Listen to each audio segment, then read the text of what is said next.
Hello दोस्तों, कैसे हैं केजरीवाल जी? कैसे हार गए, पूरा बातें देखिए।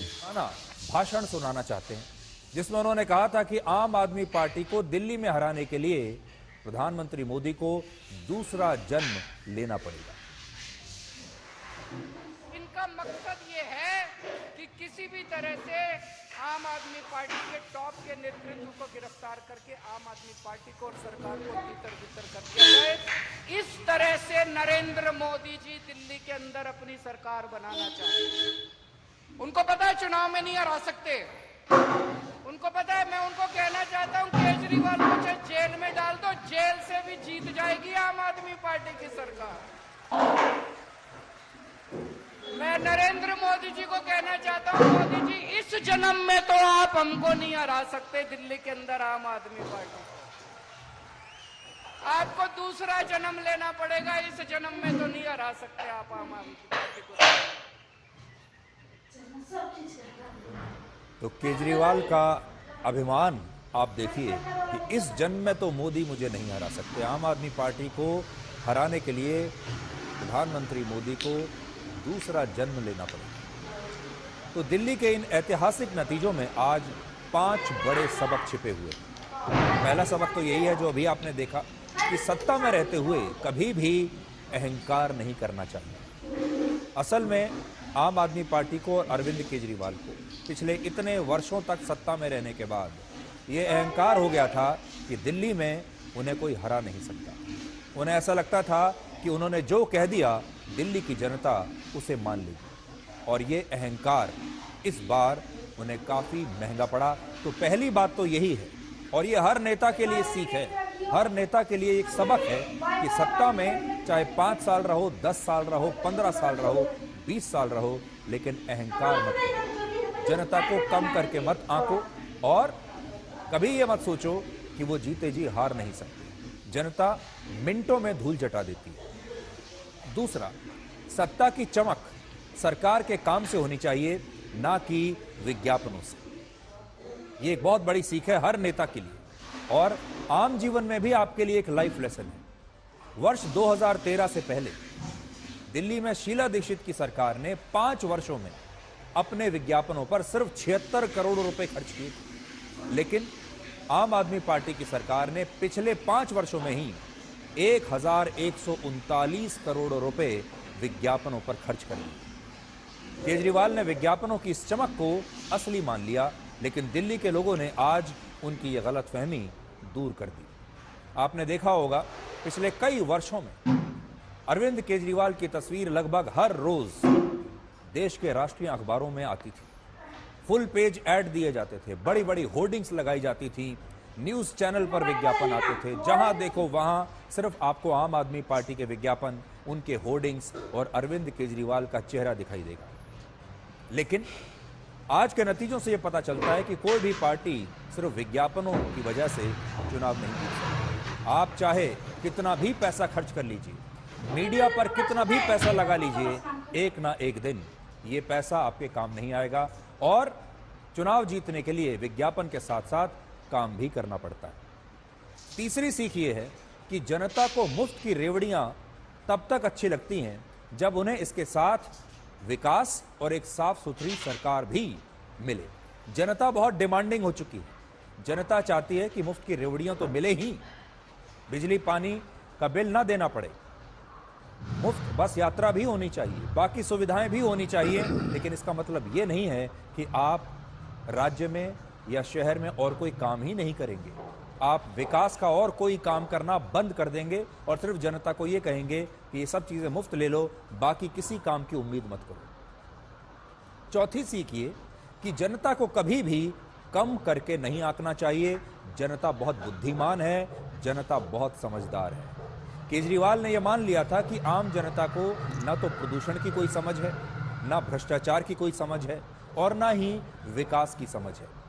अरविंद केजरीवाल को लगा कि दिल्ली की जनता इन सारे मुद्दों पर कोई ध्यान देगी ही नहीं, और मुफ्त बिजली, मुफ्त पानी जैसी योजनाओं से लोगों की अक्ल पर ताला लगा रहेगा।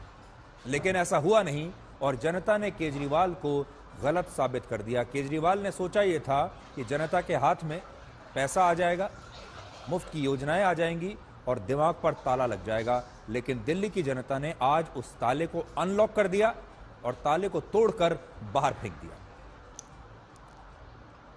केजरीवाल से सबसे बड़ी गलती यह हुई कि जब उनके ऊपर भ्रष्टाचार और घोटालों के आरोप लगे तो वो जनता के सामने उसका कोई स्पष्टीकरण नहीं दे पाए और उन्होंने जनता के भरोसे को बहुत हल्के में ले लिया। उन्होंने ये सोचा ही नहीं कि जनता की अदालत में जाकर उन्हें सबसे पहले अपने आप को बेगुनाह साबित करना होगा और जनता उन पर विश्वास कर भी रही है या नहीं। उन्हें लगा कि उन पर घोटाले के आरोप लग रहे हैं, उन्होंने इनकार कर दिया और बस इतना ही काफी है। और पांचवी बड़ी सीख ये है कि दिल्ली के लोग गिमिक्स और पैंतरेबाजी वाली राजनीति को अब समझ चुके हैं। 5 फरवरी को अरविंद केजरीवाल के माता पिता व्हील चेयर पर मतदान केंद्र में जाते हुए दिखे थे और उस समय कई लोगों को लगा था कि इससे जनता में केजरीवाल के प्रति एक सहानुभूति पैदा होगी और लोग इस तस्वीर को देखकर पिघल जाएंगे। लेकिन इसका उलट हुआ और इससे पता चलता है कि अब लोग राजनीति के लिए आजमाए जाने वाले पुराने जमाने के इन पैतरों को समझ चुके हैं। लोग समझ जाते हैं कि कौन सी बातें फोटो खिंचवाने के लिए की जा रही हैं, वीडियो बनाने के लिए की जा रही हैं। केजरीवाल कभी टीवी पर खांसते थे, कभी आम आदमी की तरह कपड़े पहनते थे, कभी चप्पल पहनकर सरकारी कार्यक्रमों में पहुंच जाते थे, आम आदमी की तरह गले में मफलर बांधते थे।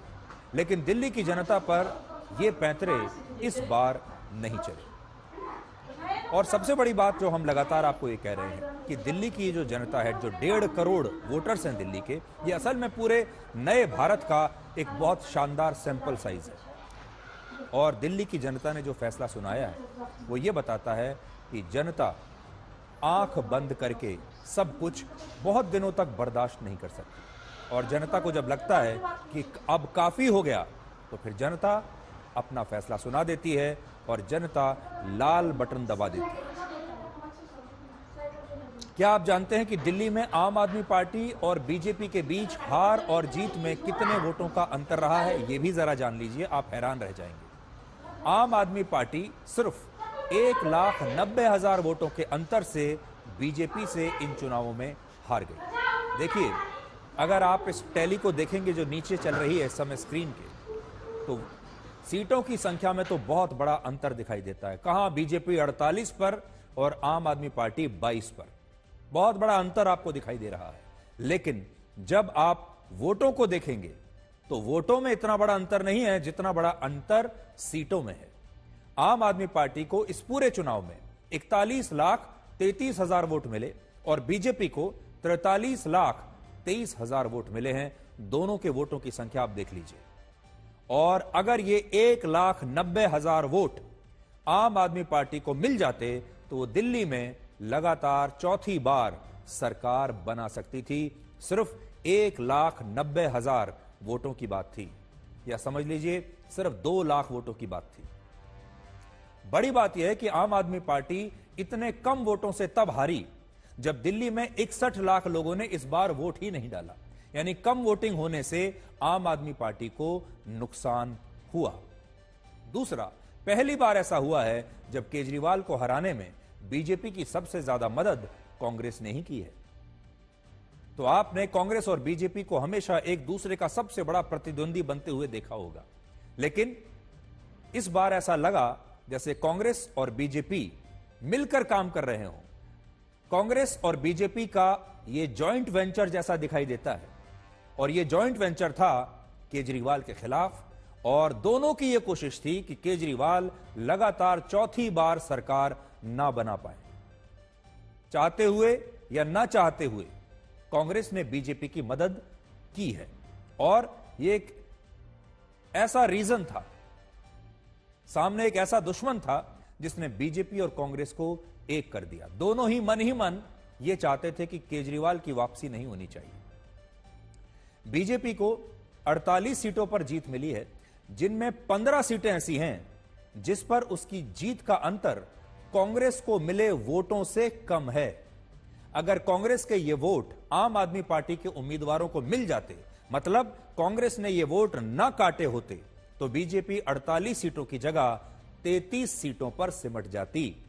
इसलिए आज बीजेपी को राहुल गांधी का भी थोड़ा धन्यवाद करना चाहिए और आम आदमी पार्टी 22 सीटों की जगह 37 सीटों पर जीत जाती और आम आदमी पार्टी के पास सरकार बनाने के लिए पूर्ण बहुमत हो जाता अगर कांग्रेस ने ये वोट ना काटे होते।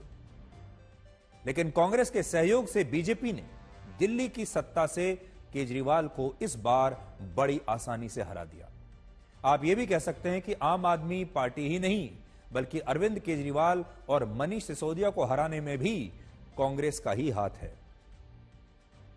बीजेपी के नेता प्रवेश वर्मा ने नई दिल्ली सीट से अरविंद केजरीवाल को 4089 वोटों से हराया, जबकि इसी सीट से कांग्रेस के उम्मीदवार संदीप दीक्षित को 4568 वोट मिले हैं। अगर संदीप दीक्षित के ये वोट केजरीवाल को मिल जाते, या ये सोच लीजिए कि संदीप दीक्षित ने ये वोट न काटे होते आम आदमी पार्टी के, तो वो प्रवेश वर्मा को इन चुनावों में 500 वोटों से हरा सकते थे, यानी केजरीवाल 500 वोटों से जीत सकते थे। लेकिन यहां भी कांग्रेस ने केजरीवाल को बुरी तरीके से हरवा दिया। बड़ी बात यह है कि संदीप दीक्षित दिल्ली की पूर्व मुख्यमंत्री शीला दीक्षित के पुत्र हैं और एक जमाने में अरविंद केजरीवाल ने इसी सीट से शीला दीक्षित को हराया था और आज शीला दीक्षित के पुत्र ने उस हार का बदला ले लिया। वो खुद तो नहीं जीत पाए, लेकिन उन्होंने केजरीवाल को जरूर हरवा दिया और संदीप दीक्षित को भी सिर्फ 4000 वोट मिले, लेकिन वो 4000 वोट केजरीवाल को हराने के लिए काफी थे। इसी तरह दिल्ली में जंगपुरा सीट से बीजेपी ने मनीष सिसोदिया को 675 वोटों से हराया है, जबकि इसी सीट पर कांग्रेस को 7350 वोट मिले हैं। अगर बीजेपी को कांग्रेस का यहां पर यह साथ न मिलता तो दिल्ली की सत्ता में आम आदमी पार्टी शायद जमी रहती, लेकिन कांग्रेस के हाथों ने बीजेपी को मजबूत कर दिया और 15 सीटों पर कांग्रेस की वजह से आम आदमी पार्टी बीजेपी से हार गई। दिल्ली में बीजेपी को 46%, आम आदमी पार्टी को 43% और कांग्रेस को 6% वोट मिले हैं। तो यह भी आप याद रखिएगा। देखिए, बीजेपी को पिछली बार से 8% ज्यादा वोट मिले हैं और उसका वोट शेयर 38% से बढ़कर इस बार 46% तक चला गया। आम आदमी पार्टी को पिछली बार से 10% वोट कम मिले हैं और उसका वोट शेयर, वोट प्रतिशत 53 से घटकर 43% तक रह गया।